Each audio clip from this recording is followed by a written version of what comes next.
एक गांव में एक मोहन नाम का आदमी रहा करता था। उसका एक भाई भी था। उनके माता पिता का देहांत हो चुका था और वह दोनों भाई घर में अकेले ही रहा करते थे। कुछ दिन बाद खेती में मुनाफा होने पर मोहन और राकेश एक बड़ा खरीद लेते हैं। तब राकेश बोलता है, भैया हम इस घर में अकेले रहते हैं, क्यों ना आप शादी कर लो। हाँ राकेश, तुम ठीक कह रहे हो, अब मुझे शादी कर लेनी चाहिए। कुछ दिन बाद मोहन गीता नाम की लड़की से शादी कर लेता है।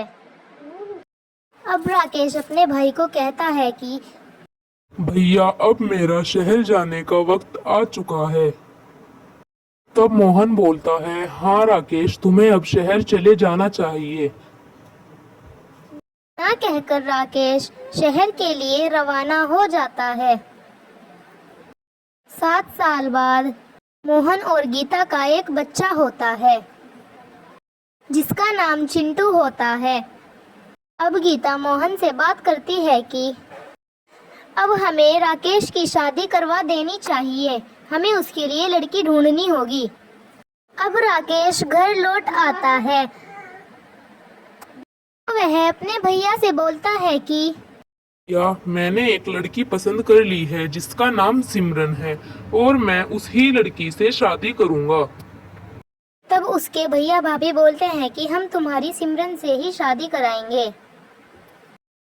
कुछ दिन बाद राकेश सिमरन से शादी कर उसे घर ले आता है। गीता बोलती है कि आओ सिमरन, मैं तुम्हें तुम्हारा कमरा दिखा देती हूँ। ना कहकर गीता सिमरन को उसके कमरे की ओर ले जाती है। सिमरन और गीता दोनों कमरे में आ जाते हैं। तब सिमरन गीता को कमरे में छोड़कर वहां से चली जाती है।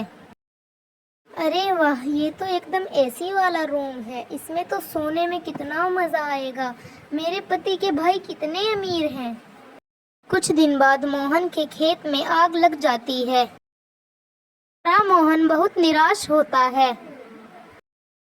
मोहन यह बात घर आकर राकेश को बताता है।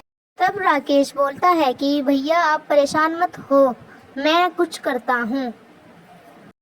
कहकर राकेश वहां से चला जाता है और ऑफिस में काम करता है। अब राकेश की पत्नी मन ही मन सोचती है कि वक्त रहते सारी प्रॉपर्टी अपने नाम करा लेनी चाहिए। शाम को राकेश घर आता है तो वह राकेश को कहती है कि जी सुनते हो, तुम्हें अपने भाई से सारी प्रॉपर्टी अपने नाम पर करा लेनी चाहिए।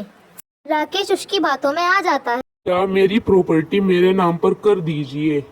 मोहन खुशी खुशी सारी प्रॉपर्टी राकेश के नाम कर देता है और खुद एक स्टोर रूम में रहने लगता है। तभी मोहन का लड़का चिंटू बोलता है कि मम्मी, यहाँ कितनी गर्मी है, मुझे एसी वाले रूम में जाना है। तब मोहन बोलता है, सिमरन हमें दोबारा खेत का काम शुरू करना होगा। तब सिमरन बोलती है, मैं इस काम में आपकी मदद करूंगी। अगले ही दिन वह दोनों खेत में काम करना शुरू कर देते हैं। इस काम से उन्हें बहुत मुनाफा होता है और वह एक बड़ा घर खरीद लेते हैं। अब वह उस घर में हंसी खुशी रहने लगते हैं। तभी अचानक सिमरन के घर की लाइट भाग जाती है। तब सिमरन बोलती है, हे भगवान, यह क्या हुआ? अब मैं एसी की ठंडी हवा कैसे खाऊंगी? लाइट कहाँ चली गई? तभी राकेश घर आता है और सिमरन से कहता है कि सिमरन, मुझे नौकरी से निकाल दिया गया है और बिजली का बिल पूरा 50,000 का आया है। जब तक हम बिजली का बिल नहीं भरेंगे तो हमारी लाइट नहीं आएगी। तब यह सब सुनकर वहां गीता आती है और राकेश के पास आकर बोलती है, देवर जी लो, इस पर्स में पूरे 50,000 रुपए हैं, आप इससे अपना बिल भरकर अपनी लाइट जुड़वा लो।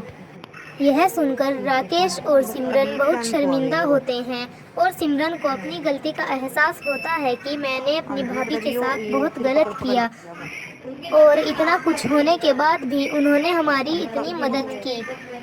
सिमरन बहुत उदास होती है, परंतु अब वह सब एक साथ खुशी खुशी रहने लगते हैं। हमें कभी भी अपनों के साथ बुरा व्यवहार नहीं करना चाहिए।